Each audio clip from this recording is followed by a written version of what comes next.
Hi everyone, and welcome back to a very green lockdown. Today is day 11. It also actually happens to be my birthday. So today I'm going to be talking about travel, slow travel, and our general movement around the planet.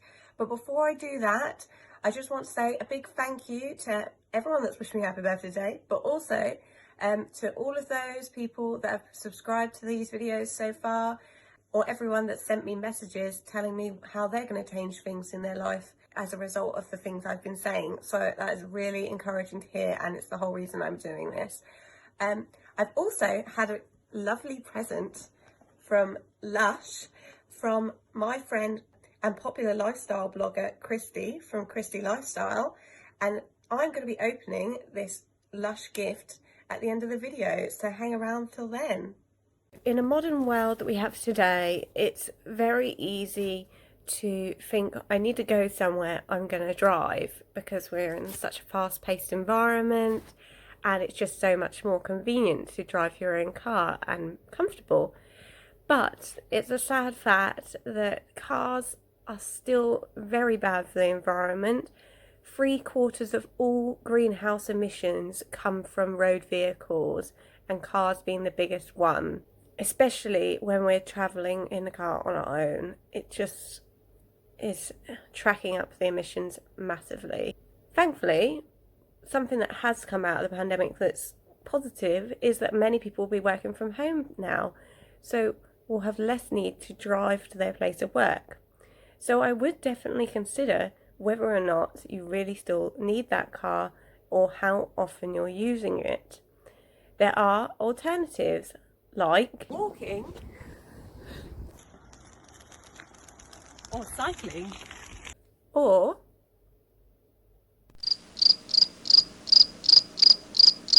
we haven't got a clip for public transport, do we? Because I'm not going anywhere. But public transport is under normal circumstances, when we can go out and about, a good alternative, because you're sharing that footprint with a bunch of other people on that piece of transport. And on that note, if you are using your car, why not try and share the car journey with others? Something I was doing for a while before the pandemic was driving back and forth to my office in the car with my dad every day, because he was on a similar route. And there's lots of car sharing schemes out there, and they're becoming more and more popular. And if you have the space in the car, why not see who in your workplace lives nearby you, or if you're going out shopping for the day with a friend, see if that friend wants to share the car. It also saves you on the parking fees. It just makes sense. I understand that people do have to drive if they live in a rural location, or if they need to go to the supermarket. I don't expect you to be packing your entire week's groceries onto the back of a bicycle. However, if you know that you have ran out of milk or ran out of eggs, and you only need a couple of things from the convenience shop, then why are you driving there? Just walk. You'll get a bit of fresh air. It's healthier for you. It gives you a chance to clear your head, and it's better for the planet. So why wouldn't you do that? So it's really actually important to do it for shorter distances, more so than it is for longer distances. And this also brings me to a point around slow travel, which is a concept for when we are able to travel. And those of you that are thinking of planning your next trip or holiday for when this pandemic is over or lockdown's over, to consider what sort of trip you're going to have and how you're going to travel. Slow travel is a concept around traveling to somewhere and then staying there for a longer period of time, so that you can really appreciate the location, go deeper into the culture, and have less environmental impact. It's going to be a lot better for the environment if you go on a trip for 3 weeks and really immerse yourself in that one location and then fly back. If you're going to do a fly, because flying is extremely polluting, rather than going to 3 different cities 3 times in the year for a weekend at a time, going back and forth and back and forth, that's way more emissions. So we all need to think about these things.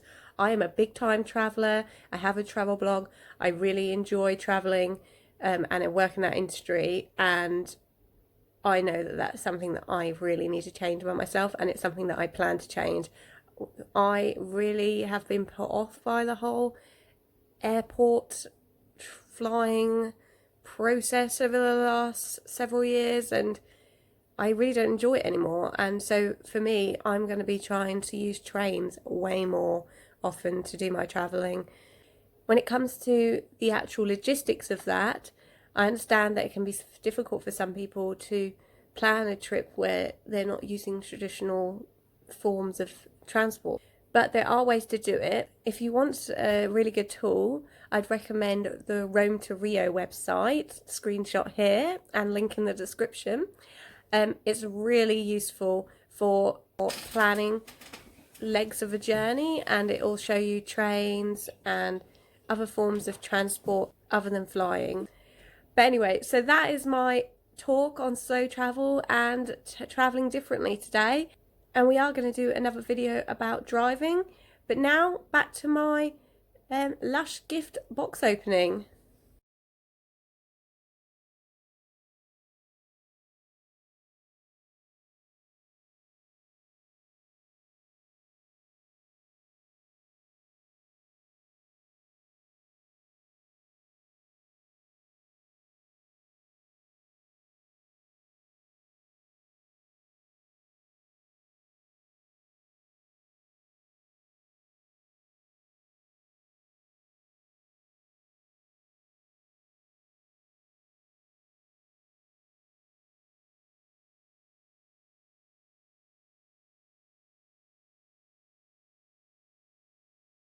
So I have got from my Lush box a shower gel, a hand and body lotion, bubble bar and a bath bomb. So I'll be enjoying those. Thank you very much, Christy. I also want to mention that whilst it appears that Lush has packed their box in polystyrene, that's not the case. These are flow chips, which Lush especially do, which are made of potato starch and are completely dissolvable and environmentally friendly. So well done, Lush, and thanks very much, Christy, and thank you to all of you who are watching. I'll see you guys tomorrow.